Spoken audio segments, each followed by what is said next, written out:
സർക്കാർ ജീവനക്കാരും അധ്യാപകരും ഒരു വിഭാഗം ഇന്ന് പണിമുടക്കുകയാണ്.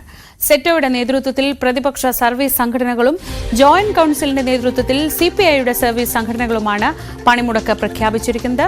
പണിമുടക്ക് നേരിടാൻ സർക്കാർ നേരത്തെ ഡയസ് നോൺ പ്രഖ്യാപിച്ചിട്ടുണ്ട്. ഈ വിഷയം ഇന്ന് നിയമസഭയിൽ ഉന്നയിക്കാൻ കൂടി പ്രതിപക്ഷം തീരുമാനിച്ചിട്ടുണ്ട്.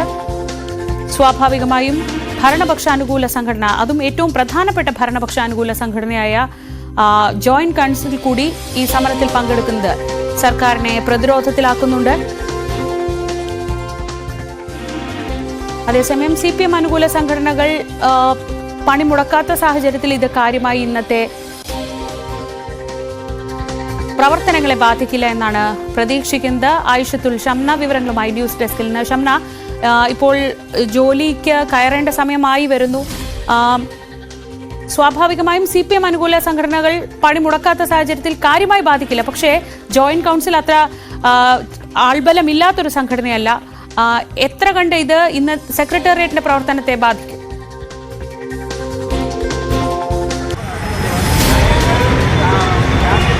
ശ്രീജ, തീർച്ചയായും ഇപ്പോൾ ഈ സെക്രട്ടേറിയറ്റിലോട്ട് ജീവനക്കാരൊക്കെ എത്തിത്തുടങ്ങിയതേ ഉള്ളൂ. ഈ ജീവനക്കാരെ തടയില്ല എന്ന് ഇവർ അറിയിച്ചിട്ടുണ്ടെങ്കിൽ കൂടി കുറച്ച് സമയത്തിനകം തന്നെ ഈ ഒരു സമരത്തിന്റെ അല്ലെങ്കിൽ പ്രതിഷേധത്തിന്റെ വ്യാപ്തി എത്രത്തോളം ഉണ്ടെന്ന് മനസ്സിലാക്കാൻ കഴിയും.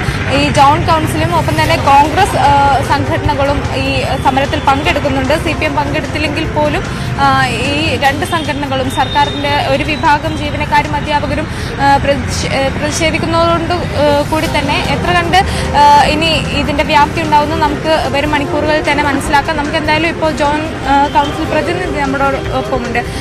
ചേട്ടാ, എങ്ങനെയാണ് ഇപ്പോൾ അല്പസമയത്തിനകം തന്നെ ഇനി ജീവനക്കാർ മുഴുവനായി എത്തി തുടങ്ങി ഈ സമരം എത്ര കണ്ട് വിജയിക്കുമെന്നാണ്? സമരത്തിൽ കേരളത്തിലെ സർക്കാർ ജീവനക്കാർ ബഹുഭൂരിപക്ഷം പങ്കെടുക്കുമെന്നുള്ളതാണ് ഞങ്ങളുടെ വിശ്വാസം. ജീവനക്കാരുടെ ജീവിത പ്രയാസങ്ങൾ അത്രമേൽ വലുതാണ്. വാഗ്ദാനങ്ങൾ പാലിക്കാൻ സമയബന്ധിതമായി പാലിക്കാൻ കഴിയാത്തതിനെതിരായിട്ടുള്ള വലിയ പ്രതിഷേധം കേരളത്തിലെ സർക്കാർ ജീവനക്കാരുടെയും അധ്യാപകരുടെയും മനസ്സിലുണ്ട്. പെൻഷൻ ഒരു പ്രധാനപ്പെട്ട വിഷയമാണ്. കേരളത്തിലെ സർക്കാർ ജീവനക്കാർ പുതുതായി സർവീസിൽ പ്രവേശിച്ചവരുടെ പെൻഷൻ കവർന്നെടുത്ത് UDFന്റെ ഗവൺമെന്റ് കാലത്താണ്. ആ UDF ഗവൺമെന്റ് കാലത്ത് പെൻഷൻ ഇല്ലാതാക്കിയതിനെതിരായി ശക്തമായ നിലപാട് സ്വീകരിച്ചത് എല്ലാ കാലത്തും ഇടതുപക്ഷ ജനാധിപത്യ മുന്നണിയും അതിന്റെ ഗവൺമെന്റും ഭരണ സംവിധാനങ്ങളുമാണ്. പക്ഷേ ഇപ്പോൾ എന്തോ വാക്കുപാലിക്കുന്ന കാര്യത്തിൽ അനന്തമായ കാലതാമസം ഉണ്ടാകുന്നു എന്നുള്ളത് ജീവനക്കാർക്ക് വലിയ പ്രതിഷേധമുണ്ട്. അതുപോലെ തന്നെ വേതന പരിഷ്കരണമടക്കമുള്ള കാര്യങ്ങളിൽ ജീവനക്കാർക്ക് ജീവിതം വല്ലാത്ത പ്രയാസകരമായി മാറുമ്പോൾ വലിയ പ്രയാസകരമായി മാറുമ്പോൾ അതിനെതിരായിട്ടുള്ള പ്രതിഷേധമായി പണിമുടക്ക് മാറും. ഇപ്പോൾ കരാർ ജീവനക്കാരെയും അതുപോലെ തന്നെ താൽക്കാലിക ജീവനക്കാരെയും എല്ലാം ഓഫീസിലേക്ക് കൊണ്ടുവന്ന് ഈ പണിമുടക്കിന്റെ ഹാജർ നിലയെ കുറച്ച് കാണിക്കാൻ വേണ്ടിയുള്ളൊരു പരിശ്രമം ഇന്നലെ ചില ആളുകളുമായി ചർച്ച ചെയ്ത് തീരുമാനമെടുത്തിട്ടുണ്ട്. മാധ്യമ പ്രവർത്തകർ നിരീക്ഷിക്കേണ്ട ഒരു പ്രധാനപ്പെട്ട കാര്യമെന്ന് ഞങ്ങൾക്ക് അഭ്യർത്ഥിക്കാനുള്ളത്, സ്കെയിൽ ഓഫ് പേയുടെ അടിസ്ഥാനത്തിൽ സ്പാർക്കിൽ വന്നിട്ടുള്ള ഹാജറിന്റെ അടിസ്ഥാനത്തിൽ, സ്പാർക്ക് മാത്രമല്ല സ്കെയിൽ ഓഫ് പേയുടെ അടിസ്ഥാനത്തിൽ അത് വിലയിരുത്തിയാൽ കൃത്യമായി പങ്കെടുക്കുന്ന ജീവനക്കാരുടെ എണ്ണം മനസ്സിലാകും. ഇവിടെ ഇപ്പോൾ സെക്രട്ടേറിയറ്റിന്റെ മാത്രം വിഷയം എടുക്കാൻ നമുക്ക് പറ്റില്ല.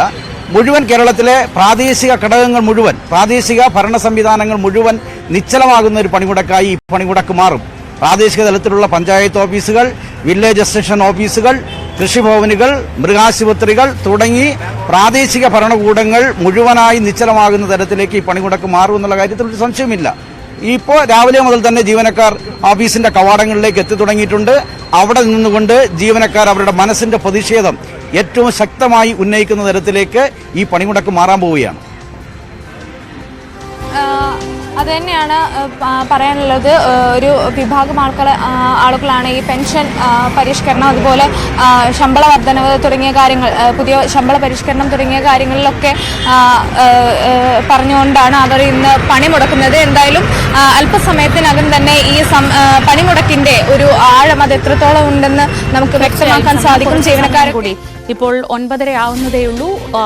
സർക്കാർ ഉദ്യോഗസ്ഥർ സെക്രട്ടേറിയറ്റിലേക്കൊക്കെ ഉദ്യോഗസ്ഥർ എത്തിത്തുടങ്ങുന്ന സമയമാണ്. എത്ര കണ്ട് ഈ സമരത്തിൽ പങ്കാളിത്തമുണ്ട്?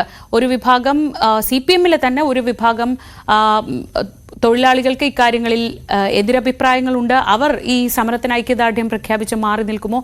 എല്ലാം ഇന്നത്തെ ഹാജർ നില നോക്കിയാൽ മാത്രമേ നമുക്ക് അറിയാൻ കഴിയൂ. അപ്പോഴത്തേക്ക് നമുക്ക് തിരിച്ചെത്താം. മറ്റു വാർത്തകൾ